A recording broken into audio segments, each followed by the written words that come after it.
What's up guys, my name is Squishy Joshi and welcome to the September edition of the Squishy Times. Let's kick off today's episode by talking about everything that's happening in the Squishyverse right now. So coming into this month, I filmed a couple of videos. Unfortunately, the audio did not work and I lost about 3 different videos. So unfortunately, this channel was down by 3 videos, which would have been good ones as well because I did react to a new Lisa video, and yeah, just wasn't able to post it, wasn't able to edit it. But I'm hopefully going to make up for it because this month has seen probably some of the most I've ever been posting to YouTube. And I'm sure you guys on the Discord community have been seeing that as well with the flurry of notifications that have probably been going through. But the cool thing about the Squishyverse is that we're covering 4 main content pillars, from gaming to music to art and design and pop culture. And so there's always some kind of topic for everyone. Speaking of those topics, let's start with the gaming stuff that has happened in the Squishyverse recently. Warhammer 40k Space Marine 2 has been a blast. I started playing it with our community member Justin, or Snake80811, and we recently started uploading our playthrough as a YouTube series. We're playing it on the hardest difficulty, except for that last operation, which was, I think it was the average difficulty. But when we do the main missions, we're going to be playing it on the hardest difficulty, which I believe is Angel of Death. So if you want to see us struggle to get through the campaign on the hardest difficulty, please do check those out. At the time of making this video, there are 2 videos from that series up on our page right now. I've also uploaded a Destiny 2 compilation to the Squishy Joshi VODs channel. I recently re-downloaded Destiny 2 to be able to experience it again, and I've basically gone back into the game as the biggest noob ever. And I've done some 1v1 matches with a Destiny Pro, Coco Eri, who has basically shown an insane amount of skill when it comes to the game. If you'd like to see a compilation of her basically wiping the floor with me, click up here. I pointed to the right spot this time. Click up here to watch the compilation video. Continuing on with gaming, I just want to remind you guys that PAX Australia is just around the corner. So I've been planning and trying to figure out my schedule for that because I do want to be bringing you guys the best of the best, especially stuff that relates to my interests and of course what we do here on this channel.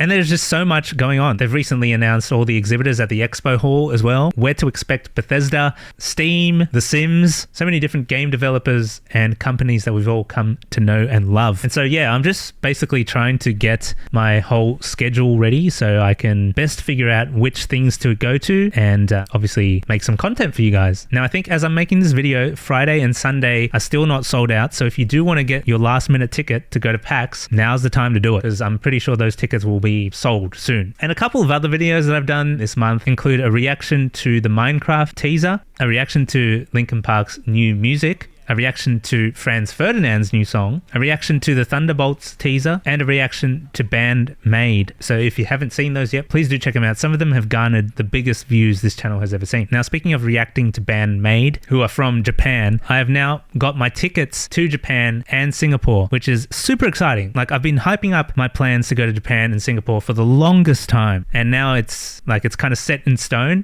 There's a date. I'm excited, very excited to finally go to Japan. It's something that I've been thinking about doing for the longest time and I'm G'd up.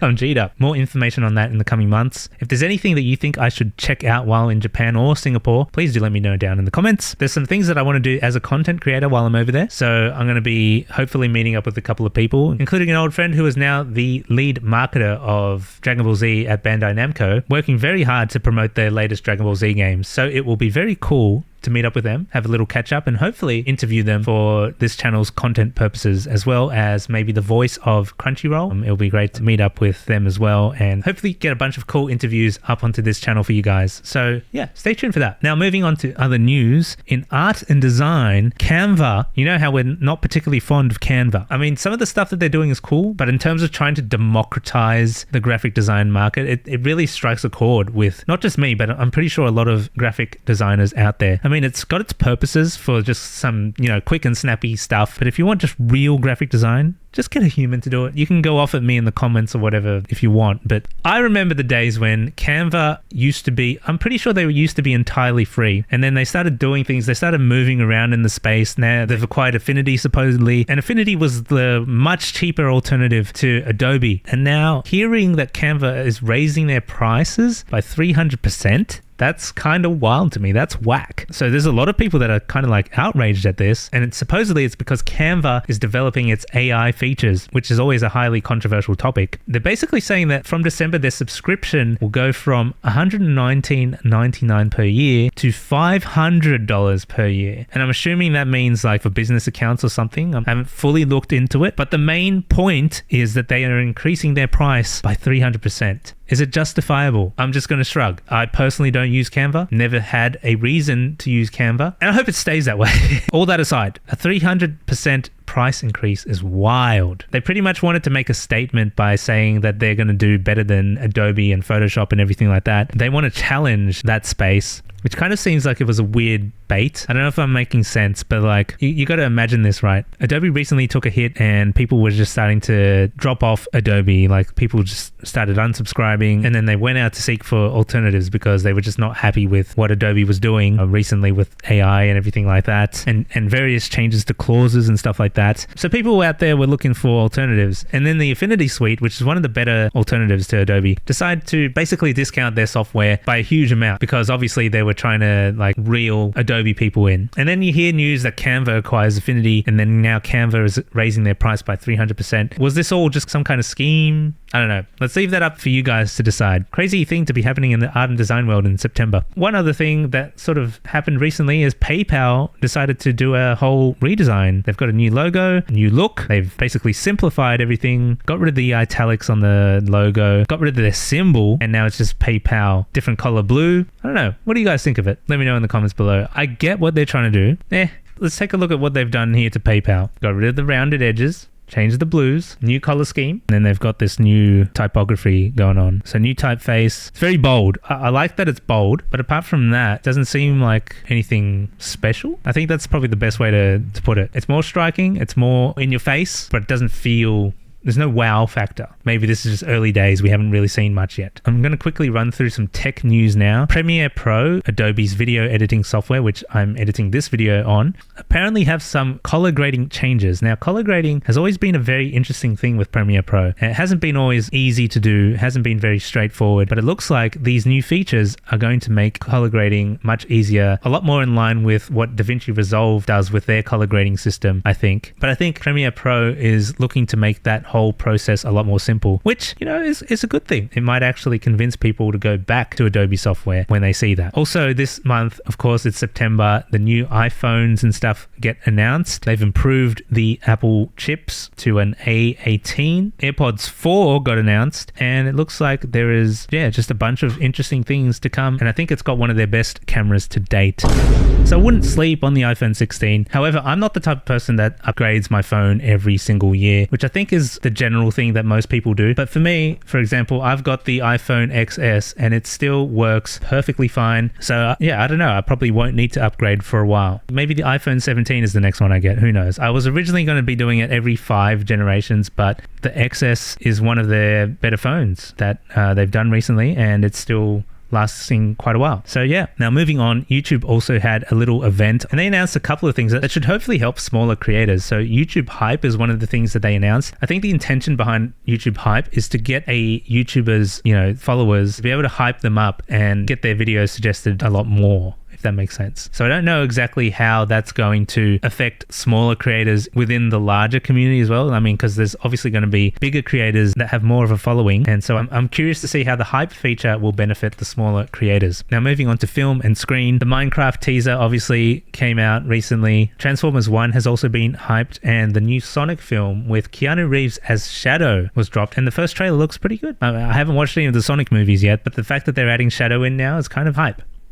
And I've also started watching the Agatha All Along series, and they dropped 2 episodes out last week. Pretty cool start to the series. I felt like when they were teasing it with the trailers and stuff, it was presented like it had a bit more of a comedy feel. But when I actually got into watching the series, it felt more like a Marvel project, and like it felt like an actual Marvel movie chopped into episodes. And that just made me feel so much better about the project as a whole. I mean, I was never really hating on it, especially when I did the reaction to the trailers. But I've enjoyed the 2 episodes so far, and I'm looking forward to watching the rest of the season. Now, what's a good news segment without talking about the latest music? And I'm going to include one that snuck in right at the end of August as well. Zed's new album, Talos, is a magical EDM extravaganza. It's got some of Zed's best tracks to date on there, and I just love how each song seamlessly transitions to each other. And there's even a feature from Muse, one of my favorite bands of all time. So great stuff. Check that album out. Linkin Park obviously also have 2 new songs out from their upcoming album From Zero with their new singer Emily Armstrong. Great stuff. I really enjoyed The Emptiness Machine. It's actually number 1 on my top 10 right now. And yeah, they've also got that new song for League of Legends Worlds, Heavy as the Crown. Jungle have also released their song Let's Go Back, which is great. And Nero, one of my favorite dubstep DJ / producers back in the day, have dropped a new album as well, which is awesome. It's so good to hear them again, and they still have that distinct sound, but also sounding very 2024, very modern. So check that out as well. And yeah, honestly, guys, it feels like this channel is in a bit of a reaction era right now. I've been reacting to a lot of songs, trailers and stuff like that, but there is other content coming. I mean, this counts as other content, this news video, but of course, there's going to be vlogs coming soon. There's going to be music videos coming soon on the music channel, Awkward Convos. So stay tuned. There is so much going on. I'm hopefully going to vlog the Japan trip as well when I go in March. So that's when I'm going, in March. And yeah, if I just stayed a week longer in Japan, I probably could have caught the Formula One there as well. So unfortunately, I'm going to miss it. But maybe, who knows, maybe I'll go catch the one in Melbourne next year, because for some reason, I'm starting to get into Formula One.